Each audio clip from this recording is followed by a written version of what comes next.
Are you running a promotion? Do you have a discount coupon? Are you running a lightning deal? There's just it just keeps on, bolting on, right? Are you selling on eBay? Are you selling on, I mean, these things come into play. Amazon actually looks at this kind of stuff, right? Are you sending traffic from TikTok versus Facebook? There's a lot of different factors. What is your conversion rate of these units? So that's kind of like that's not an exhaustive list, but it kind of gives you an idea of there's a lot of things that A9 wants to take into consideration, and it varies from one product niche to another, and one subcategory to another, because price will make a huge difference in a commodity. If you're buying paper towels, uh, you're probably going to go for like, okay, this is a brand that I trust and it's available from 10 different vendors. I'm going to go with whatever the cheapest is, right? So what have the consumers trained A9 to value the most in that particular subcategory for paper towels? Well, nobody goes through and looks at the reviews. Nobody seems to go through and look at the A+ content and review all the pictures and everything.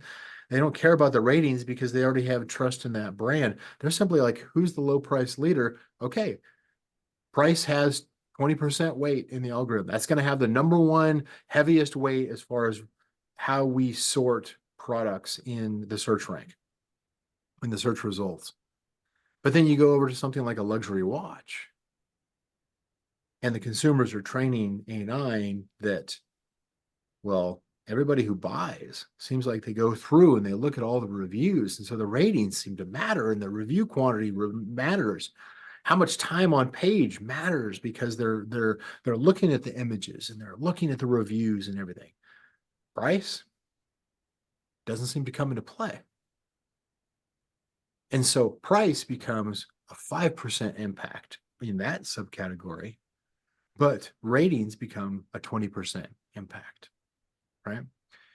And so when we have enough data and we can kind of reverse engineer how A9 looks at each individual subcategory, we see a pattern that we didn't expect to see, but we do see it in that each subcategory is going to have different factors that are going to bubble to the top. This is most important. This has a 20% rate, weight. This has a 15%, 10%, 12, 8%, whatever. So we know what the top, 4 or 5 weighted factors are for a specific subcategory, so that in the case of DeepM, we can work with our users within our beta program and say, okay, this is where you need to focus most on, right? That's one aspect of having the big data. Second aspect of the big data is being able to, because you're looking at so much data, you're looking at how does every single product perform in all these different factors for every common search term that everybody's going after in that subcategory. So what that opens up is now what you see is not only what are the holes in the competition. You know what? 30% of your top competitive set aren't attempting to rank to rank in the search rank for these collection of search terms.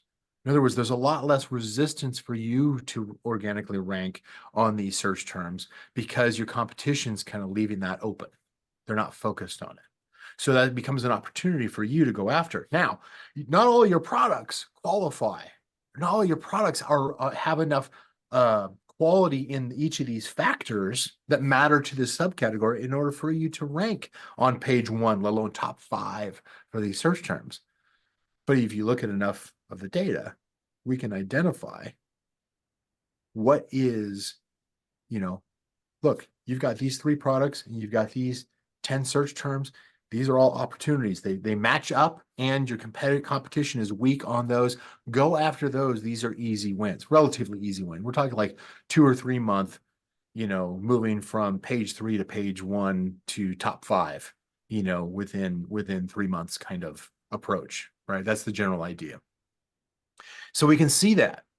That's a level of situational awareness of not only what matters to A9 as far as which factors do I need to focus my attention on in this subcategory? What are the holes that I can exploit among my competitive set? And how do I tune my products on each of these factors in order to beat my competition?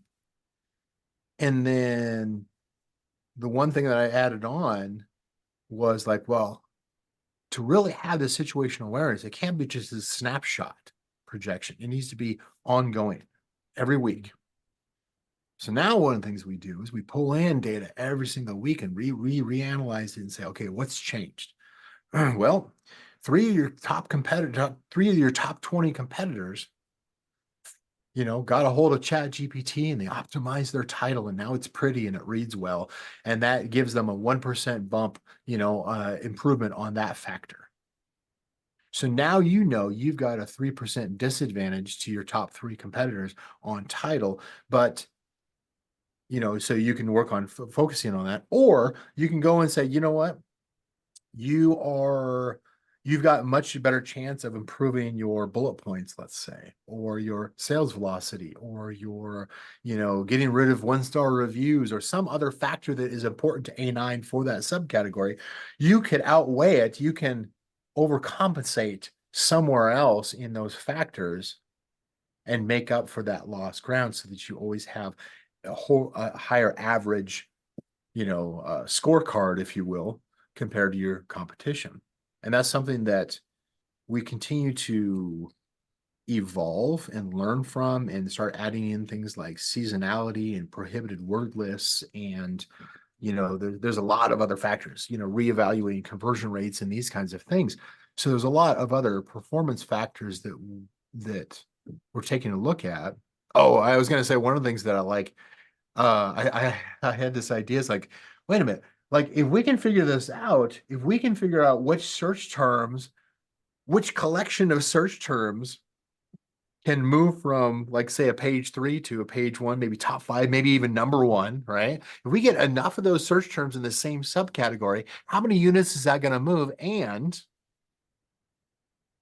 is it enough to gain the bestseller badge? So now we're developing, part of our tool set internally is to figure out, okay, we can, but so spoiler alert, we can, is figure out, do you have the ability to get a bestseller badge in your subcategory?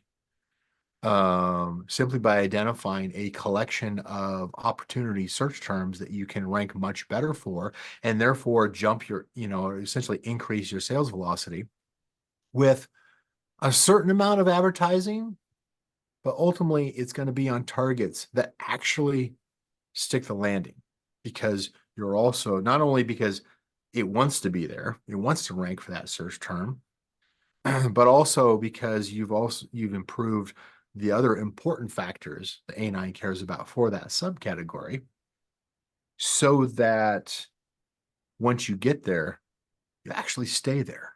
You don't just slide right back down again because you don't belong. You actually Yeah. do belong. Here's how.